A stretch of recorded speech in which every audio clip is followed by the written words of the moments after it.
Parashat Noach, c'est la paracha du déluge. Le déluge, ça veut dire qu'Akadosh Baruch Hu, il veut détruire le monde pour recommencer, parce que le monde est dépravé. Le Pasuk, qui ouvre la paracha, nous dit Batishahet haaretz lifnei Elohim, batimale haaretz Hamas. La terre a été littéralement débauchée. Vayar Elokim et haaretz ve'ine nishhata kishhit kol basar et darko haaretz. Tous les êtres de chair ont été débauchés sur la terre. Rashi HaKadosh de nous dire Afilu be'ema va'of nizkekim l'she'enan minan. Même les bêtes sauvages et les bêtes domestiques et les oiseaux se sont accouplés avec d'autres espèces que leur propre espèce.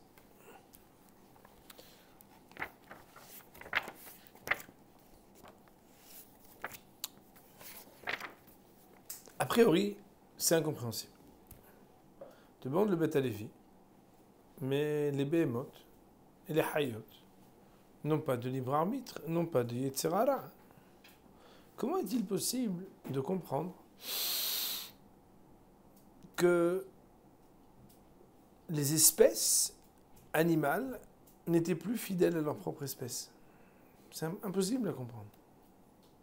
Kadosh Baruch Hu, il a donné un chok, il a donné un teva dans le monde.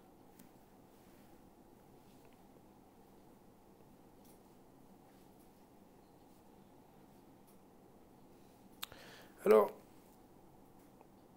je voudrais citer deux textes que vous connaissez.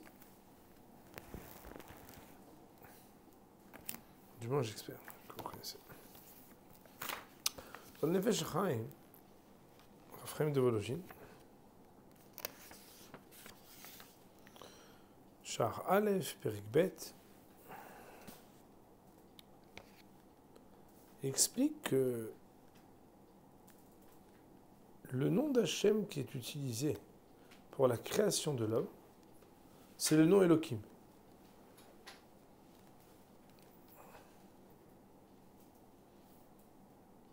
D'ailleurs, marqué Betselem Elohim. Je crois qu'il a créé l'homme Betselem Elohim. Pourquoi Kadosh Baruch Hu, pour créer l'homme, il a utilisé le nom Elohim? Il nous dit le Rav Chaim de Vologine, le mot Elohim, le nom Elohim, il veut dire Bal Hayecholet Kulam. Bal Hayecholet Kulam, ça veut dire qu'Akadosh Baruch Hu, c'est celui qui a tous les potentiels, qui maîtrise tout. Il y a un nom qui s'appelle Avaya, donc Yudke Vavke, qui est Aya Ove Veove. Il y a un nom qui s'appelle Adnut, donc A et Do et Nai. Et il y a un nom qui s'appelle Elohim. Elohim, c'est Baal Hayecholet Kulam. D'ailleurs, l'emploi du pluriel pour le nom d'Hachem qui est unique, c'est pour dire qu'il est unique, mais qu'il porte avec lui tout ce que les forces du monde peuvent représenter. Et d'ailleurs, Shulchan Aruch, à l'article 5, Simaneh du Shulchan Aruch, quand on doit voir la kavana, quand on dit Baruch Ata Hashem Elokeinu melech haolam, chaque fois qu'on dit Elohim, Elohim, ça veut dire Baal Hayecholet Kulam. C'est celui qui a l'omnipotence, qui a la capacité d'avoir toutes les forces réunies pour lui.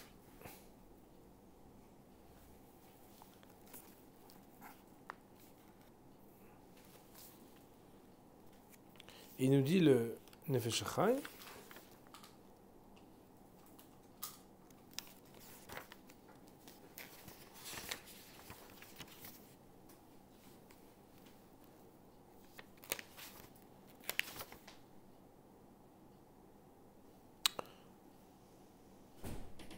de la même manière que Kadosh Baruch Hu, il est Baal Hayecholet Kulam, il dispose de toutes les possibilités, puisque quand il a créé l'homme, il a utilisé le nom de Elohim pour parler de la création de l'homme, c'est qu'il a donné en l'homme une capacité non seulement d'être un Ivra, mais aussi d'être un Boré.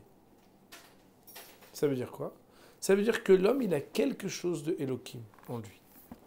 Ça veut dire que l'homme, il est capable, écoutez bien, de construire et de détruire des mondes par son action.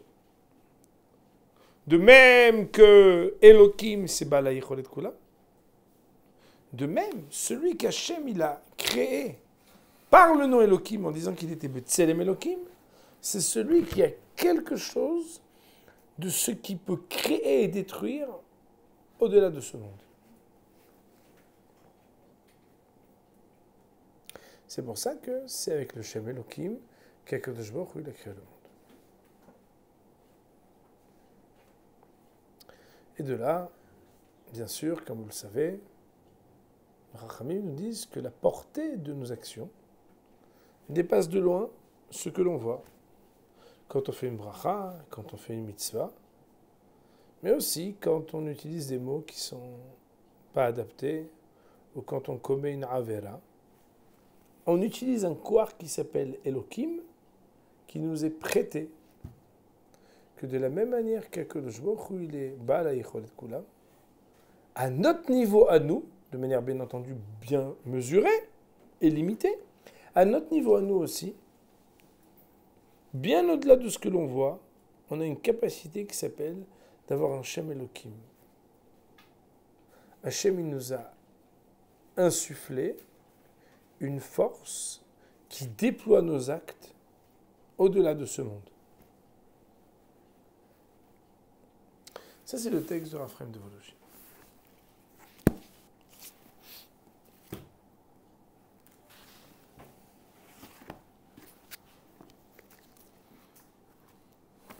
Il y a un deuxième texte que j'ai déjà cité dans notre shiur du mercredi, plusieurs reprises, c'est un texte qui m'est très cher.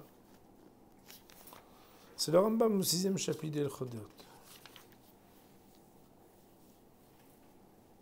Derech briato shel ha'adam nimshar bedeotav ma'asav acharei vechaverav.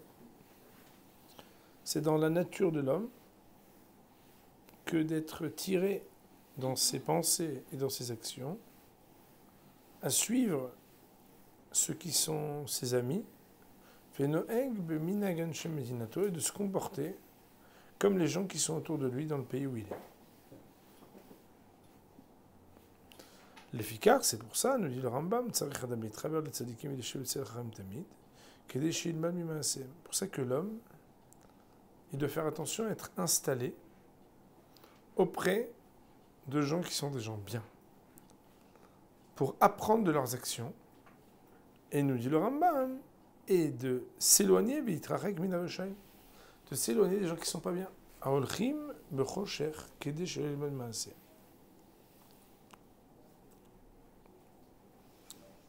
Autrement dit, l'homme est influençable. Et l'homme influence ceux qui sont autour de lui. Autrement dit, quand moi je me comporte mal, ça n'implique pas uniquement que moi je me comporte mal, mais que celui qui est à côté de moi aussi, il se comporte mal. Quand moi je me comporte bien, ça ne suffit pas que uniquement ça a une influence sur moi que je me comporte bien, mais aussi que l'autre, parce que moi je me comporte bien, il va se comporter bien. Et bien sûr, s'il y a 10 personnes qui se comportent bien et une qui se comportait mal, c'est sûr qu'il y a une influence qui est beaucoup plus forte. Et si c'est 10 personnes qui se comportent mal et une personne qui se comporte bien, il a beau faire le tzaddik comme noir, c'est pas toujours évident, si on n'a pas une teva bien fermée, de réussir à se préserver. Pourquoi ? Parce que l'homme est un animal social. L'homme, il a un statut qui est influençable. Et comme je dis toujours, le Rambam, il n'a pas écrit pour des gens qui sont fragiles. Le Rambam, il a écrit pour tout un chacun. Chacun est influençable. On n'a pas à se mettre en danger, on doit se préserver, C'est la raison pour laquelle on choisit ses voisins, on choisit ses collègues, etc. Bah écoutez, le chidouche exceptionnel du Beth Halevi. Le Beth Halevi va encore plus loin. Il nous dit, je pense que même, ça serait pas mal même que je vous lise les mots.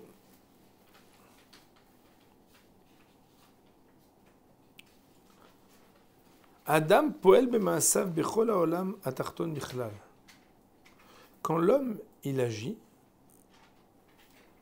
son action, elle n'a pas d'effet uniquement sur ce que l'on voit, mais même sur ce qu'on ne voit pas. Ça veut dire quoi? Ça veut dire que si quelqu'un, je vous donne un exemple, ok? Il mange non kasher. Le fait qu'il mange non kasher va donner une force au fait de manger non kasher plus grande dans le monde. Si une fille, elle ne s'habille pas comme il faut, elle va donner une force au fait de s'habiller pas comme il faut plus grande dans le monde. Si un homme, il dit un mensonge, il va donner plus de force au Yetzirah du mensonge dans le monde. Et il dit le Rav. Et ce n'est pas uniquement les gens qui le voient qui vont être influencés par ce qu'ils voient, mais la portée de l'action de l'homme, c'est que dans le monde, il va avoir plus de force au Yetzirah de la Touma, au Yetzirah de la Ta'ava, au Yetzirah de la Kin'a, au Yetzirah du Kaas, au Yetzirah de la Pritsout, au Yetzirah de toutes sortes de choses, parce que son action, elle a une portée qui a une influence sur le monde. Et le Rav, il nous dit tout simplement, la raison pour laquelle les animaux se sont accouplés avec des espèces qui n'étaient pas leur propre espèce, c'est parce que l'homme était lui-même infidèle. Et comme l'homme était infidèle, il a donné à l'infidélité de l'espèce une force tellement grande que non seulement, bien sûr, les gens qui le voyaient avaient une influence, puisqu'ils voyaient son comportement, mais même ceux qui ne le voyaient pas, comme il y avait de plus en plus d'effets négatifs de ce Yetzirah dans le monde, du fait de son action, la nature même des animaux a été dépravée, a été aliénée, pour que, nous disent nos hachamim,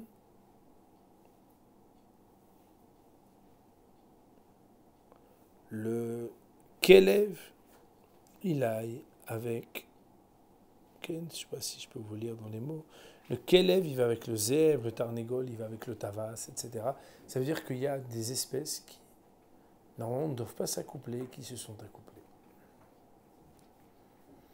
Autrement dit, l'idée, elle est exceptionnelle. Pourquoi? Parce que il ne s'agit pas, écoutez bien, d'un problème de Yetzirah, d'avoir eu l'influence de choisir à faire le mal.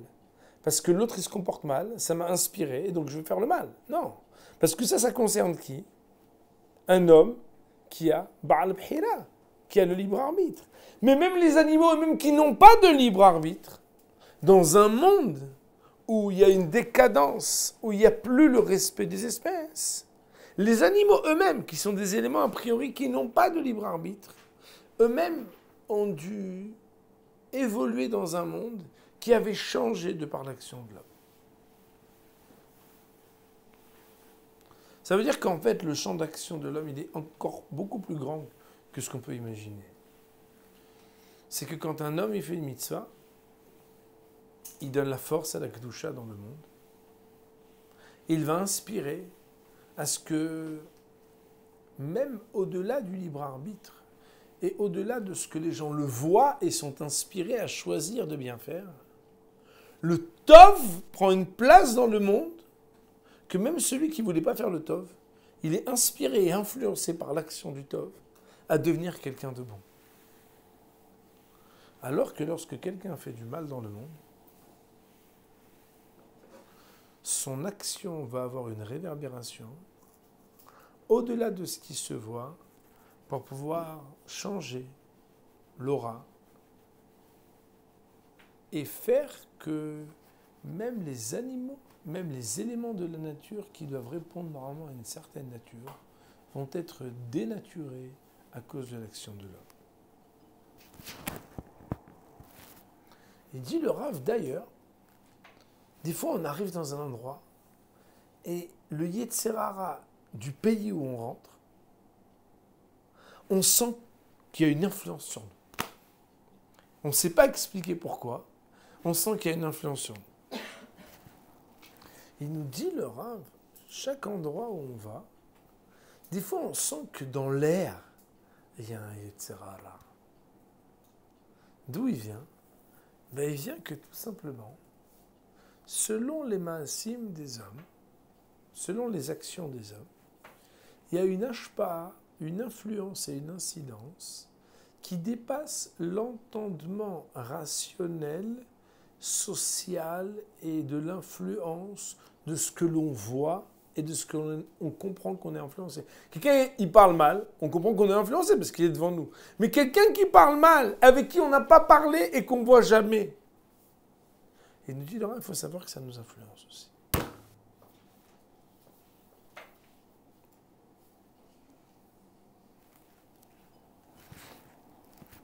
Il dit le Rav, c'est comme ça qu'on peut comprendre. Il y a une Gemara bizarre qui dit dans la Gemara de Chagiga, à la page 15, il y a marqué le tzaddik, il reçoit sa part et la part du rachat dans le Gan Eden. Le rachat, il reçoit sa part et la part du tzaddik dans le Gehinam. Et tout le monde demande, attends, je comprends pas. Hachem, il donne à chacun ce qu'il doit donner. Le rachat, s'il a des mitzvot, il reçoit son salaire du Gan Eden. Le tzaddik, s'il a des averot, il reçoit son salaire du Gehinam. C'est comme ça, là. Kadosh Baruch Hu, il ne fait pas deux poids, deux mesures. Il dit, le Rav, c'est pas comme ça qu'il faut comprendre. Voilà que dans chaque mitzvah que tu fais, il y a celle que tu fais parce que tu veux la faire, et il y a celle que tu fais parce que tu es influencé à la faire. Si un rachat, il fait des mitzvot, est-ce que c'est qu'il a très envie de les faire? Non. Ça se trouve que les mitzvot qu'il fait, c'est uniquement parce qu'il y a des tzadikim qui font tellement de mitzvot ba'olam, qu'ils ont changé le monde, que même un gars qui n'a pas envie de faire des mitzvot, il commence à avoir envie de faire des mitzvot. Mais en vraie vérité, si lui était seul ba'olam, il ne les aurait jamais faites. Il dit le Rav, la partie des mitzvot que le rachat il aurait fait, même s'il n'y avait personne ba'olam, il reçoit son salaire. Mais la partie des mitzvot qu'il fait uniquement grâce au tzaddik, qui fait beaucoup de mitzvot, qui a changé le monde par son action, ça, c'est le tzaddik qui va le recevoir. De la même manière, quand le rachat il fait des averot, il fait des averot pourquoi? Parce qu'il adore faire des averot. Mais quand le tzaddik fait des averot, il y a deux parties. Il y a une partie de la avera, c'est lui qui a voulu la faire. Béhémet, que peut-être même s'il y avait personne, il le répète. Mais beaucoup de fois, pourquoi il fait une avera? C'est parce que le monde, il est devenu ce qu'il est devenu à cause du rachat. Et donc, dans chaque avera, il y a une partie de l'avera du tzaddik qui vient de l'incidence et de l'influence de ce que le rachat s'est mal comporté. C'est la raison pour laquelle il dit le Rav. Le tzaddik, il reçoit son salaire et le salaire qui lui revient des bonnes actions du rachat dans Gan Eden. Et le rachat, il reçoit son châtiment et le châtiment de la partie averot du tzaddik qui viennent de ce que le rachat il a influencé. Alors le Beth Halevi, il nous dit des fois, on est accusateur pour reprocher aux tzaddik et aux religieux, dès qu'il y a des petites averot qu'il fait, on l'attrape et on lui dit, mais comment quelqu'un comme toi il peut faire des choses pareilles? Et il nous dit le Beth Halevi, il y a religieux que la seule raison pour laquelle lui il les fait, c'est à cause de toi. Si mais toi tu faisais que des mitzvot et tu avais fait que dans le olam, il n'y a que des gens qui font des mitzvot, le tzaddik il sera encore plus tzaddik. Très souvent, celui qui est tzaddik, le peu d'averot qu'il a, elles viennent d'une influence qui ne vient pas du monde du tzaddik, qui vient d'un monde qui n'est pas le monde du tzaddik. Bien évidemment, attention, on n'est pas en train de dire qu'il faut se dire ah, je peux pas me taber là, je le sens là, ça vient du rachat. Chas shalom, jamais de la vie.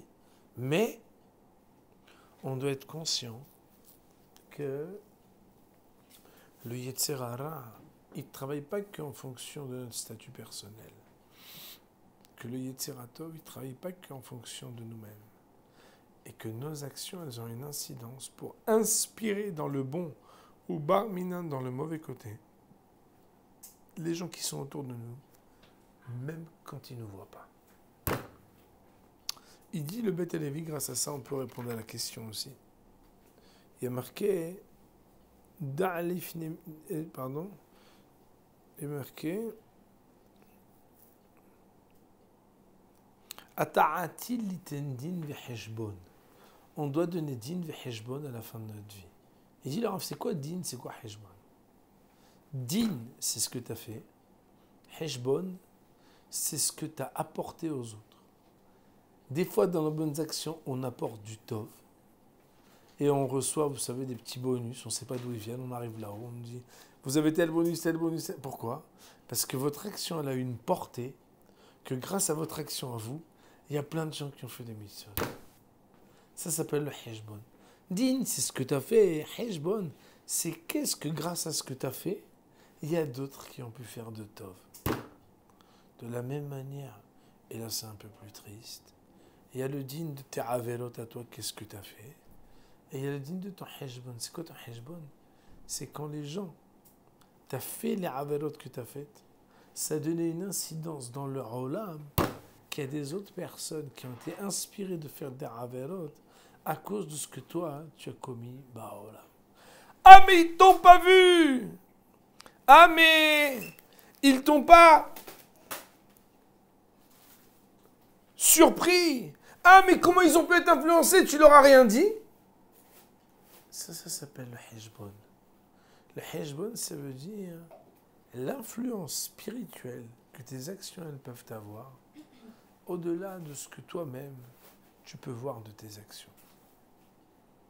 Le Beth Lévi nous dit, quand l'homme il se comporte comme il doit, les autres hommes ils se comportent plus facilement comme ils doivent. Mais quand l'homme il ne se comporte pas comme il doit, même les animaux, ils peuvent changer leur nature, alors qu'ils n'ont même pas de libre arbitre.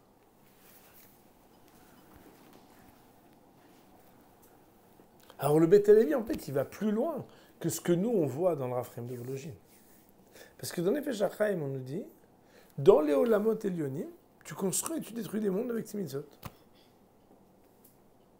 Maintenant, nous, on se dit, ok, donc ça se passe, entre guillemets, que là-haut. Le Beth Lévi ne dit pas du tout, non, ça se passe aussi là-haut. Mais dans ce bas monde, il y a des choses exceptionnelles que chacun y peut faire. Et au-delà de ce qu'il voit et au-delà de ce qu'on le voit, il y a une influence de nos actions dans la Bria.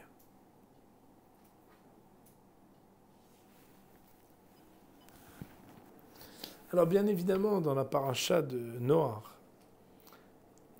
ça a un ton un peu culpabilisant.